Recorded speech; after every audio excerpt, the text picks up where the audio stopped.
رزق کو کم کرنے والے 5 اسباب۔ نمبر 1، مغرب اور عشاء کے درمیان میں سونا۔ نمبر 2، قبرستان میں ہنسنا۔ نمبر 3، نماز قضا کرنا۔ نمبر 4، سجدائے تلاوت نہ کرنا۔ نمبر 5، اندھیرے میں کھانا کھانا۔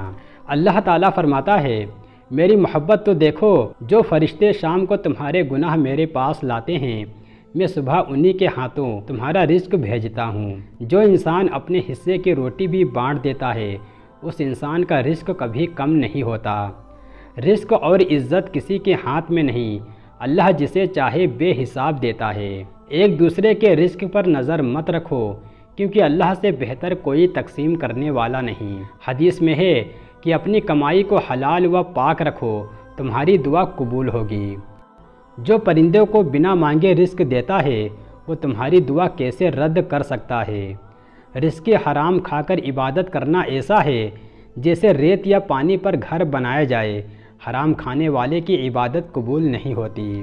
نبی صلی اللہ علیہ وسلم نے فرمایا، دعا سے تقدیر پلٹ جاتی ہے اور نیکیوں سے عمر میں اضافہ ہوتا ہے۔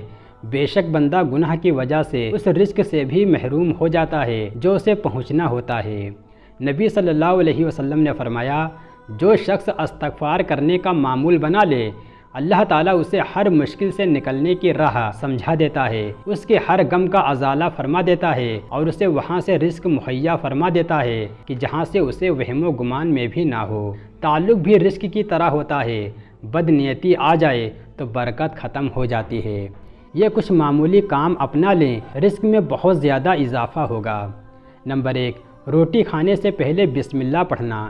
نمبر 2، رات کو تمام برتنوں کو الٹا کر کے رکھنا۔ نمبر 3، اللہ کے لیے لوگوں کی سختی کو برداشت کرنا۔ نمبر 4، صبح دیر تک سونے سے پرہیز کرنا۔ نمبر 5، صبح کی نماز کے بعد سونے سے پرہیز کرنا۔ نمبر 6، اذان سنتے وقت خاموشی اختیار کرنا اور اذان پڑھنا۔ نمبر 7، ہر نماز کے بعد اللہ سے دعا کرنا۔ نمبر 8، ہر نماز کے بعد استغفار پڑھنا۔ نبی کریم صلی اللہ علیہ وسلم گھر تشریف لائے تو روٹی کا ٹکڑا گرا ہوا دیکھا۔ آپ صلی اللہ علیہ وسلم نے اسے اٹھا کر صاف فرمایا اور کھا لیا اور فرمایا، اے عائشہ، عزت دار چیز کی عزت کرو۔ جب اللہ کسی قوم کا رزق چھین لیتا ہے تو واپس نہیں کرتا۔ نبی کریم صلی اللہ علیہ وسلم نے فرمایا، مسلمان کے لیے فرائض خداوندی یعنی نماز، روزہ اور حج و زکوٰۃ کے بعد رزق حلال طلب کرنا بھی فرض ہے۔ حضرت علی رضی اللہ تعالیٰ عنہ کا فرمان ہے، اگر تمہیں یقین ہو جائے کہ تمہارا رزق اللہ کے ہاتھ میں ہے تو تم رزق کو تلاش نہ کرو، اللہ کو تلاش کرو جس کے پاس تمہارا رزق ہے۔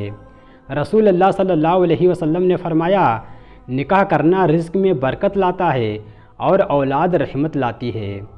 اللہ تو کیڑوں کو پتھر میں بھی رزق دیتا ہے، تو کیوں پریشان ہے؟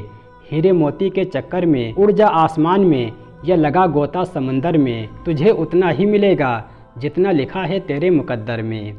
اگر رزق عقل اور دانش مندی سے ملتا تو جانور اور بیوقوف ہونکے مر جاتے۔ انسان کو رزق اتنا ہی ملے گا جو اللہ نے اس کی پیدائش کے وقت لکھ دیا ہے۔ اسے حلال یا حرام طریقے سے حاصل کرنا صرف اور صرف انسان کے اختیار میں ہے۔ رزق جو اللہ نے تیرے مقدر میں لکھ دیا ہے وہ تجھے ضرور ملے گا، مگر صبر، محنت اور ایمانداری سے حاصل کرو تو وہ تجھ سے کوئی نہیں چھین سکتا۔